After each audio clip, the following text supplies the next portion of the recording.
And we're continuing with the second chapter of Mary Poppins in the Park.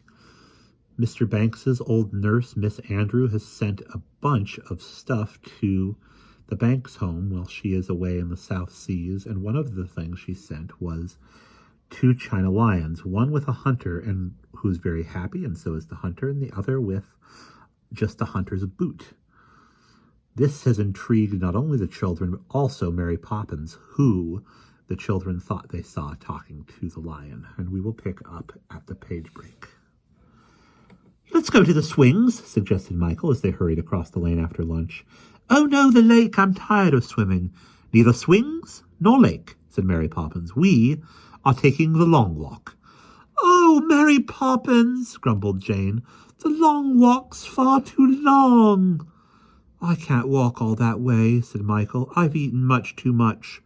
The long walk stretched across the park from the lane to the far gate, linked by the little countrified road to the busy streets they had traveled that morning. It was wide and straight and uncompromising, not like the narrow, curvy paths that led to the lake and the playground.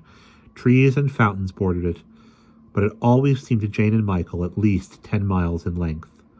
"The long walk or the short walk home, take your choice," Mary Poppins warned them. Michael was just about to say he would go home when Jane ran on ahead. "I'll race you," she cried, "to the first tree." Michael could never bear to be beaten. "That's not fair. You've had a good start." And off he dashed at her heels. "Don't expect me to keep up with you. I am not a centipede."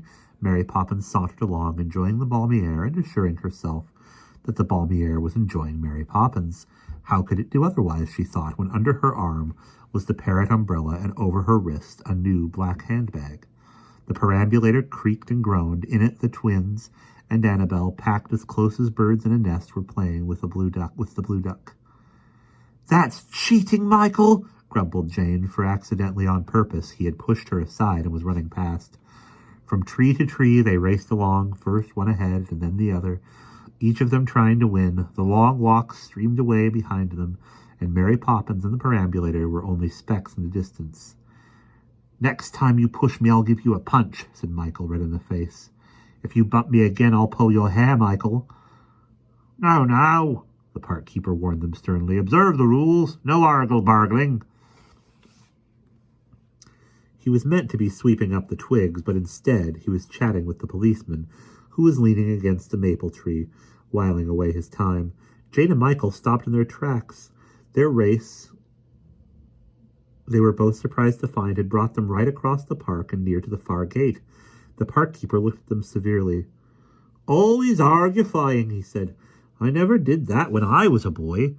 But then, I was an only child, just me and me poor old mother. I never had nobody to play with. You two don't know when you're lucky." "Well, I don't know," the policeman said. "Depends on how you look at it. I had someone to play with, you might say, but it never did me any good." "Brothers or sisters?" Jane inquired, all her crossness vanishing. She liked the policeman very much, and today he seemed to remind her of someone, but she couldn't think who it was. "Brothers," the policeman informed her without enthusiasm. "Older or younger?" Michael asked. Where, he wondered to himself, had he seen another face like that? "Same age," replied the policeman flatly. "Then you must have been twins, like John and Barbara." "I was triplets," the policeman said. "How lovely!" cried Jane with a sigh of envy. "Well, it wasn't so lovely, not to my mind. The opposite, I'd say. Egbert, my mother was always asking, why don't you play with Herbert and Albert? But it wasn't me, it was them that wouldn't. All they wanted was to go to the zoo, and when they came back, they'd be animals. Tigers tearing about the house and letting on it was Timbuktu or around the Gobi Desert. I never wanted to be a tiger. I liked playing bus conductors and keeping things nice and tidy." "Like her," the park keeper waved to a distant fountain where Mary Poppins was leaning over to admire the set of her hat. "Like her," agreed the policeman, nodding. "Or," he said, grinning, "that nice Miss Ellen." "Ellen's not neat," protested Michael. "Her hair straggles and her feet are too big." And when they grew up, demanded Jane, "what did Herbert and Albert do?" She liked to hear the end of the story. Do? Said the policeman, very surprised. What one triplet does, the others do. They joined the police, of course. But I thought you were all so different. They were, and we are, the policeman argued. Seeing as how I stayed in London and they went off to distant lands, wanted to be near the jungle, they said, and mix with giraffes and leopards. One of them, Herbert, he never came back. Just sent a note saying not to worry. I'm happy, he said, and I feel at home. And after that, never a word, not even a card at Christmas. And what about Albert? The children prompted. Ah, Albert, yes, he did come back after he met with his accident. What accident, they wanted to know. They were burning with curiosity. Lost his foot, the policeman answered. Wouldn't say how or why or where, just got himself a wooden one and never smiled again. Now he works on the traffic signals, sits in his box and pines away, and sometimes, the policeman lowered his voice, sometimes he forgets the lights, leaves them at red for a whole day till London's at a standstill. Michael gave an excited skip. He must be the one we passed this morning, in the box by the far gate. That's him, all right, the policeman nodded. But what is he pining for? Asked Jane. She wanted every detail. For the jungle, he keeps telling me. He says he's got a friend there. A funny place to have a friend. The park keeper glanced around the park to see if all was in order. Tcha! He exclaimed disgustedly. That's Willoughby up to his tricks again. Look at him sitting up there on the wall. Come down out of that! Remember the bylaws. No dogs allowed in the park. No dogs allowed on the park wall. I should have to speak to Miss Lark, he muttered. Feeding him all that dainty food. He's twice the size he was yesterday. That's not Willoughby, said Michael. It's a much, much larger dog. It isn't a dog at all, cried Jane. It's Lummy, you're right, said the policeman started. It's not a dog, it's a lion. Oh, what shall I do? Wailed the park keeper. Nothing like this ever happened before, not even when I was a boy. Go and get someone from the zoo. It must have escaped from there. Here, you two, the policeman cried. He caught the children and swung them up to the top of a nearby fountain. You stay there while I head him off. Observe the rules, shrieked the park keeper. No lions allowed in the park. He gave one look at the tawny shape and ran in the opposite direction. The lion swung his head about, glancing along Cherry Tree Lane and then across the lawns.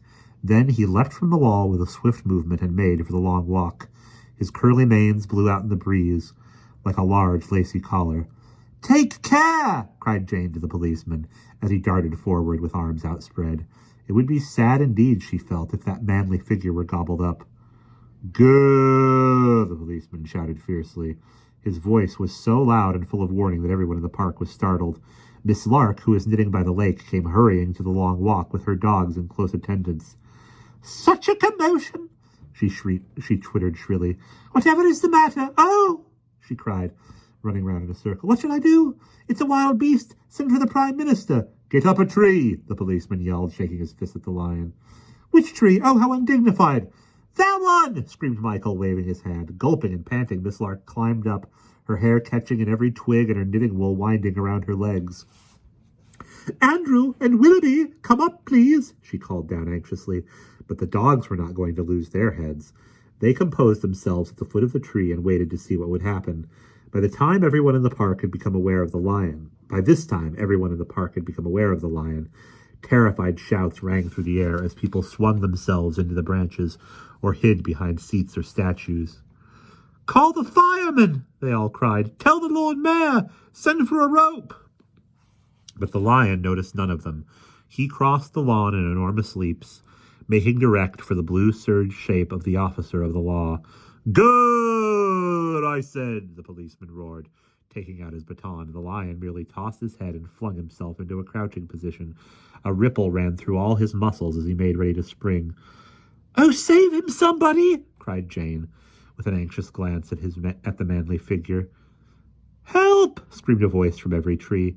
Prime Minister, called Miss Lark again, and then the lion sprang. He sped like an arrow through the air and landed beside the big black boots. Be off, I say, the policeman shouted in a last protesting cry. But as he spoke, a strange thing happened. The lion rolled over on his back and waved his legs in the air.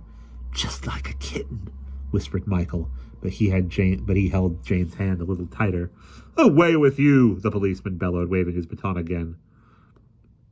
But, as though the words were as sweet as music, the lion put out a long red tongue and licked the policeman's boots. "Stop it, I tell you! Get along off!"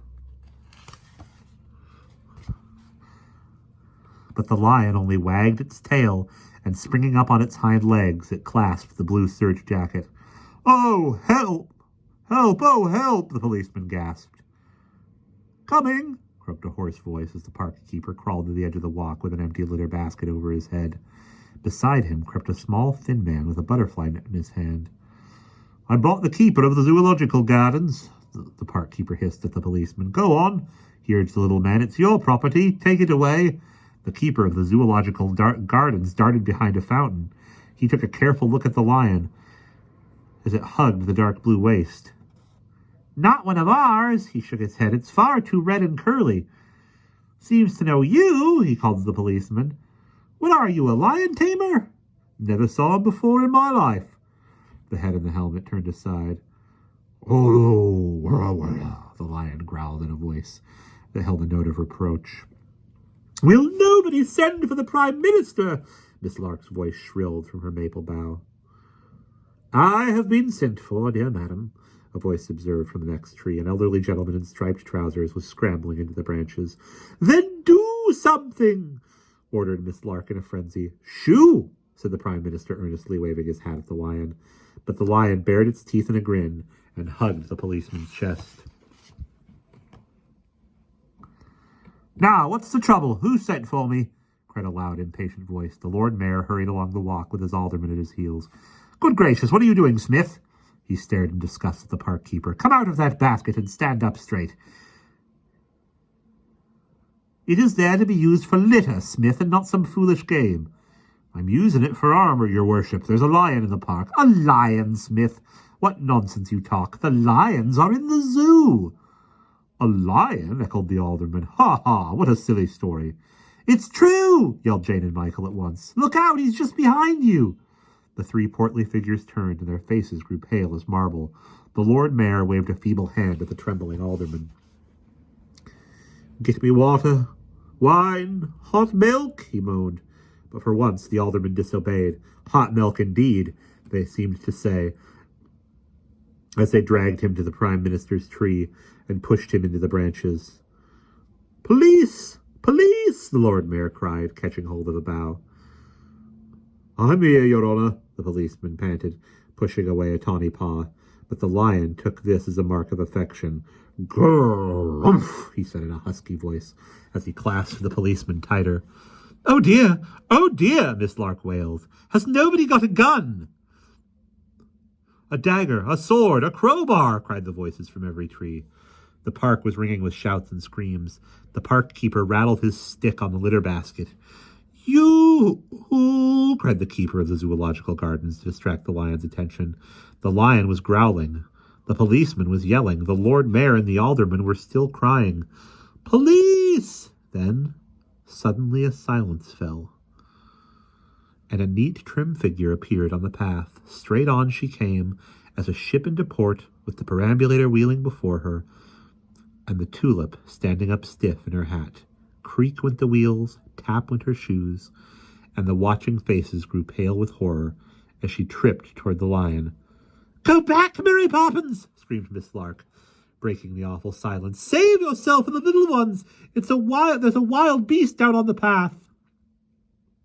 Mary Poppins looked up at Miss Lark's face as it hung like a fruit among the leaves. "Go back? Why, I've only just come out," she smiled a superior smile. "Away, away," the Prime Minister warned her. "Take care of those children, woman." Mary Poppins gave him a glance so icy that he felt himself freeze to the bow. "I am taking care of these children, thank you. And as for the wild beasts," she gave a sniff, "they seem to be all in the trees." "It's a lion, Mary Poppins, look!" Michael pointed a trembling finger, and she turned and beheld the two locked figures.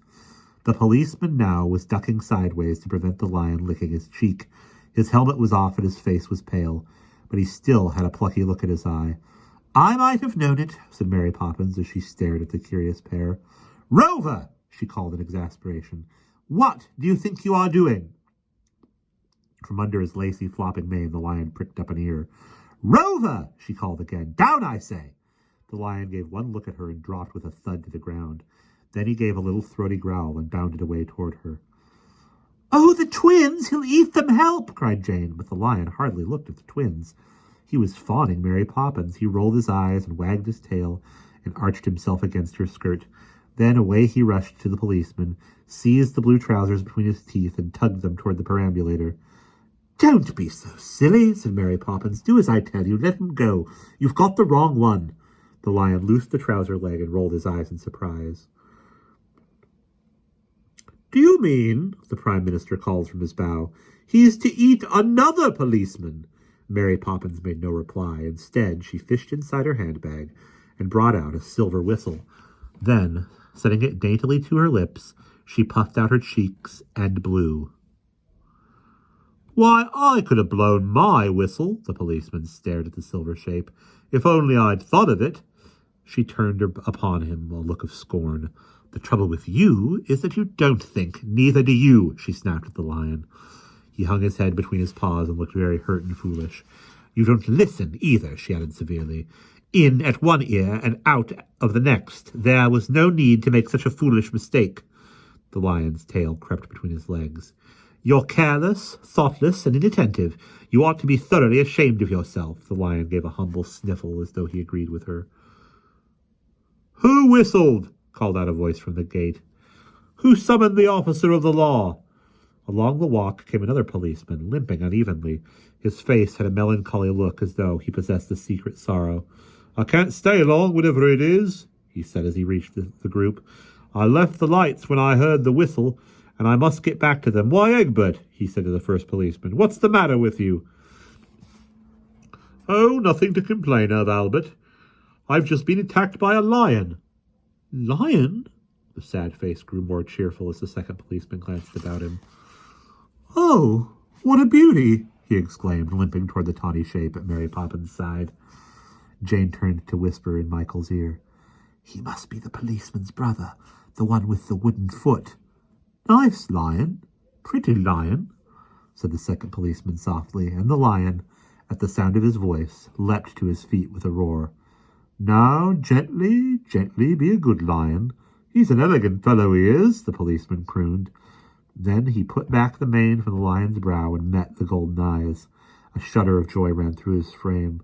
"Rover, my dear friend, it's you!" He flung his arms with a loving gesture, and the lion rushed into them.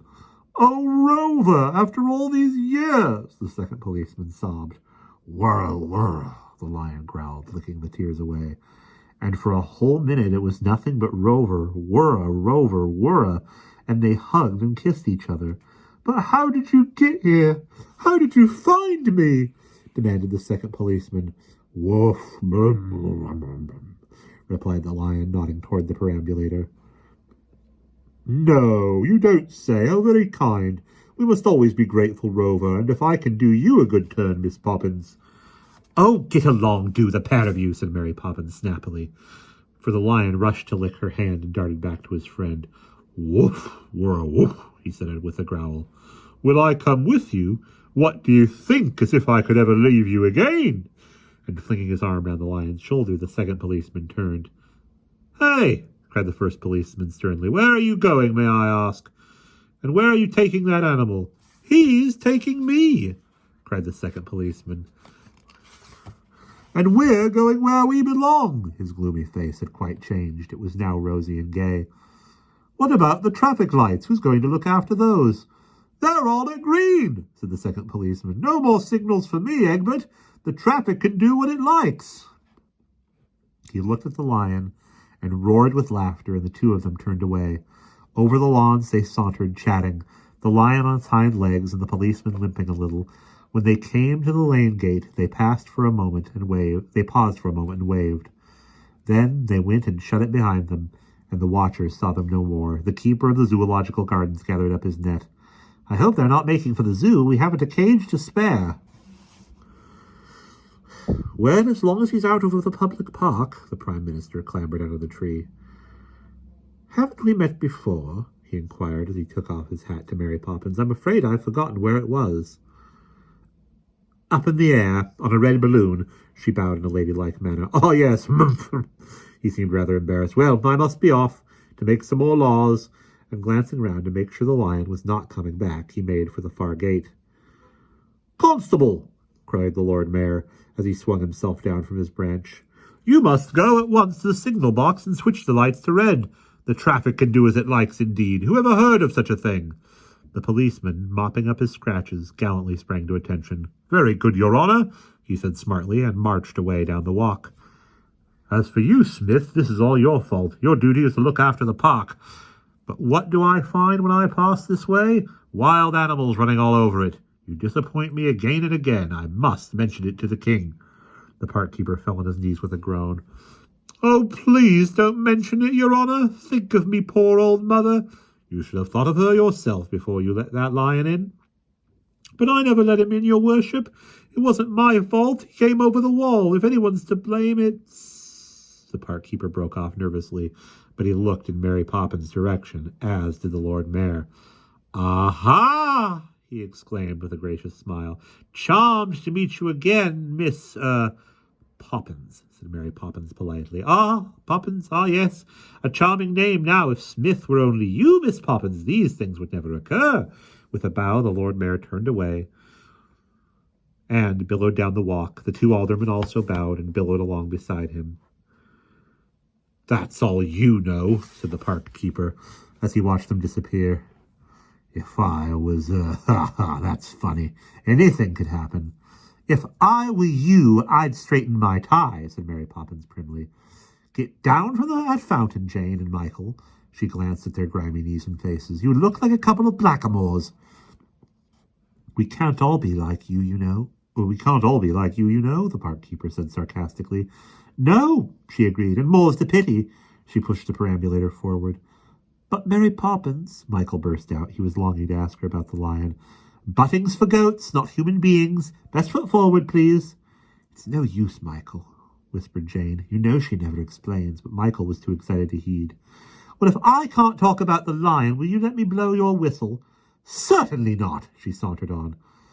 I wonder, Mary Poppins cried, if you'll ever let me do anything. I wonder, she said with a mocking smile. Twilight was falling over the park. People were scrambling out of the trees and hurrying home to safety. From the far gate came a frightened din, and looking through it, the children saw a motionless block of traffic. The lights were red, the horns were hooting, and the drivers were shaking their fists. The policeman was calmly surveying the scene. He had been given an order, and he was obeying it. Has your brother Albert gone for good? Cried Jane, as he waved to them. No idea, he replied calmly. And it's no affair of mine. Then round the perambulator swung, and they all went back by the long walk. The twins and Annabel, weary of playing with the blue duck, let it drop over the side. Nobody noticed. Jane and Michael were far too busy thinking about the day's adventure, and Mary Poppins was far too busy thinking about Mary Poppins. I wonder where Albert's gone, murmured Michael as he strolled along beside her. How should I know? She answered, shrugging. I thought you knew everything, he retorted. I meant it politely, Mary Poppins. Her face was just about to be fierce. Her face, which was just about to be fierce, took on a conceited expression. Maybe I do, she said smugly, as she hurried them across the lane and through the front gate. Oh, Ellen, Mrs. Banks was saying as they came into the hall, would you dust the mantelpiece while you're there? Well, darlings, she greeted the children gaily. Ellen, halfway up the stairs, replied with a loud sneeze. Achoo! She had hay fever. She was carrying mugs of milk on a tray, and they rattled each time she sneezed. Oh, go on, Ellen, you're so slow, said Michael impatiently. You hard-headed achoo! She cried as she dumped the tray on the nursery table. Helter-skelter, they all ran in, as Ellen took a cloth from her pocket and began to dust Miss Andrews' treasures. Rock cakes for supper. I'll have the biggest, cried Michael greedily. Mary Poppins was buttoning her apron. Michael Banks, she said in a warning voice. But the sentence was never finished. "Oh, help!" A wild scream rent the air as Ellen fell backwards against the table. Bang went the milk mugs onto the floor. "It's him!" shrieked Ellen. "Oh, what shall I do?" She stood in a running stream of milk and pointed to the mantelpiece. "What's him? Who's him?" cried Jane and Michael. "Whatever's the matter, Ellen?" "There, under that banana bush, his very self. Ah, tissue!" She was pointing straight at Miss Andrews' huntsman as he smiled in the arms of his lion. "Why, of course," cried Jane as she looked at the huntsman. "He's exactly like Egbert, our policeman." "The only one I ever loved, and now a wild beast's got him." Ellen flung out a frenzied arm and knocked the teapot over. "Ah, tissue!" she sneezed distractedly as she hurried sobbing from the room and thundered down the stairs. "What a silly she is," said Michael, laughing, "as if he'd have turned into china. Besides, we saw him a moment ago, way by the far gate." "Yes, she's a silly," Jane agreed. "But he's very like the huntsman, Michael." She smiled at the smiling china face. "And both such manly figures." "Well, Constable," said Mr. Banks as he came up the garden path that evening. He wondered if he had broken a bylaw when he saw the policeman at the door. "It's about the duck," the policeman smiled. "We don't keep ducks," said Mr. Banks. "Good heavens! What have you done to your face?" The policeman patted his bruised cheek. "Just a scratch," he murmured modestly. "But now, that there blue duck. Who ever heard of a blue duck? Go and ask Admiral Boom." The policeman gave a patient sigh and handed over a dingy object. "Oh, that thing," Mr. Banks exclaimed. "I suppose the children dropped it." He stuffed the blue duck into his pocket and opened the front door. It was at this moment that Ellen, her face hidden in her duster, hurled herself down the front stairs and straight into his arms. "Ah, tissue!" She sneezed so violently that Mr. Banks' bowler hat fell off. "Why, Ellen, what on earth's the matter?" Mr. Banks staggered beneath her weight. "He's gone right into that bit of china!" Her shoulders heaved as she sobbed out the news. "You're going to China?" said Mr. Banks. "Well, don't be so depressed about it, my dear," he remarked to Mrs. Banks, who was hurrying into the kitchen. "Ellen is feeling upset. She says because she's going to China." "China?" cried Mrs. Banks, raising her eyebrows. "No, it's him that's gone," insisted Ellen. "Under a banana in the African jungle." "Africa?" Mr. Banks exclaimed, catching only a word here and there. "I made a mistake," he said to Mrs. Banks. "She's going to Africa." Mrs. Banks seemed quite stupefied. I'm not, shrieked Ellen wildly. "Well, wherever you're going, do make up your mind." Mr. Banks thrust her toward a chair. "Allow me, sir," the policeman murmured, stepping into the hall. Ellen looked up at the sound of his voice and gave a strangled sob. "Egbert! But I thought you were up in on the mantelpiece when a wild beast was going to eat you." She flung her arms toward the nursery. "Mantelpiece!" Mr. Banks exclaimed. "A wild beast?" murmured Mrs. Banks. Could they wondered, believe their ears? "Leave it to me," the policeman said. "I'll take her a turn along the path. Perhaps it will clear her head." He heaved Ellen out of the chair and led her, still gaping, through the door. Mr. Banks mopped his beaded brow. "Neither China nor Africa," he murmured. "Merely to the front gate with the policeman." "Neither China nor Africa," he murmured. "Merely to the front gate with the policeman. I never knew that his name was Egbert. Well, I'll just go and say good night to the children." "Ah, well, Mary Poppins," he asked gaily as he sauntered into the nursery. She gave a conceited toss of her head. Could all be anything but well while she was about the house? Mr. Banks glanced contentedly at the roomful of rosy children. Then his eye fell on the mantelpiece, and he gave a start of surprise. "Hullo!" he exclaimed. "Where did these things come from?" "Miss Andrew," all the children answered. "Quick, let me escape!" Mr. Banks turned pale. "Tell her I've run away, gone to the moon." "She's not here, Daddy," they reassured him. "She's far away in the South Seas, and these are her treasures." "Well, I hope she stays there, right at the bottom." "Her treasures, you say?" "Well, this one isn't." Mr. Banks marched to the mantelpiece and picked up the celluloid horse. "I won him myself at an Easter fair when I was a little boy. Ah, there's my friend the soapstone bird, 1,000 years old, she said it was. And look, I made that little ship. Aren't you proud of your father? Mr. Banks smiled at his cleverness as he glanced along the mantelpiece.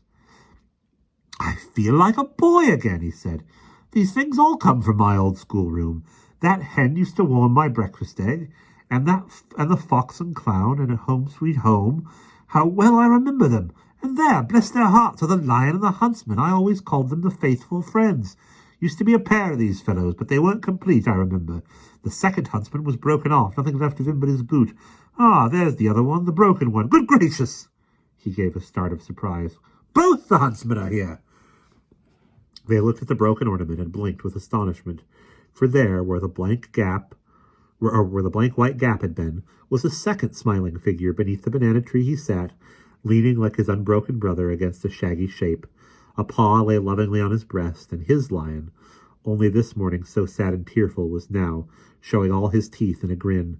The two ornaments were exactly alike, the two trees bore the same fruit, the two lions were equally happy, and the two huntsmen smiled exactly alike, but for one exception, for the second huntsman had a crack in his leg just above his boot. The sort of crack you always find when two pieces of broken china are carefully fitted together. A smile swept over Jane's face as she realized what had happened. She gently touched the crack with her fingers. It's Albert, Michael. Albert and Rover, and the other, she touched the unbroken pair. The other must be Herbert. Michael's head nodded backwards and forwards like the head of a mandarin. The questions rose in them like bubbles, and they turned to Mary Poppins, but just as the words leapt to their tongues, she silenced them with a look. Extraordinary thing, Mr. Banks was saying. I could have sworn one figure was missing. It just goes to show I'm getting older. Losing my memory, I'm afraid. Well, what are you two so amused about? Nothing, they gurgled, as they flung back their heads and burst into peals of laughter. How could they assure him that his memory was as good as ever it was? How explain the afternoon's adventure, or tell him they knew now where the second policeman had gone? Some things there are that are past telling. It's no use trying, as they know very well, to say what cannot be said. It's a long time, grumbled Mr. Banks, since I could laugh at nothing. But he looked quite cheerful as he kissed them and went downstairs to dinner. Let's put them side by side, said Jane, setting the little cracked huntsman next to his crackless brother. Now they're both at home.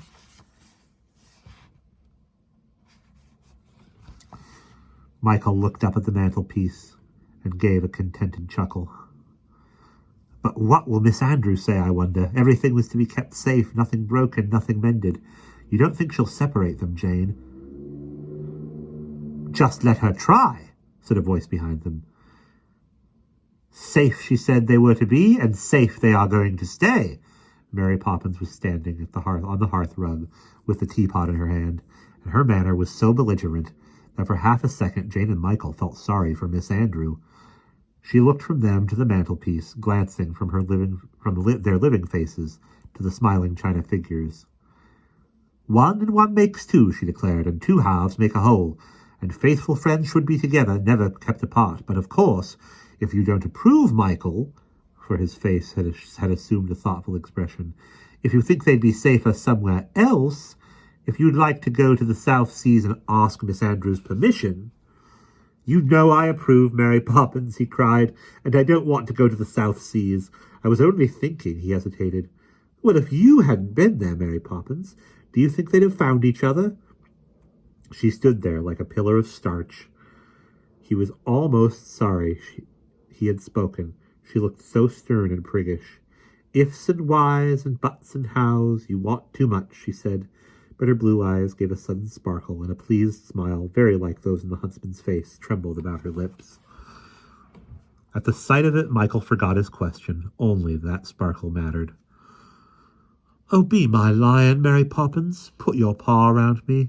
And me, cried Jane as she turned to join them. Her arms came lightly across their shoulders as she drew them close to the starched apron. And there they were, the three of them, embracing under the nursery lamplight, as though beneath a banana tree. With a little push, Michael spun them round, and again a push, and again a spin, and soon they were all revolving gently in the middle of the room. Michael, said Mary Poppins severely, I am not a merry-go-round. But he only laughed and hugged her tighter. The faithful friends are together, he cried, all the faithful friends. And that's the end of chapter 2.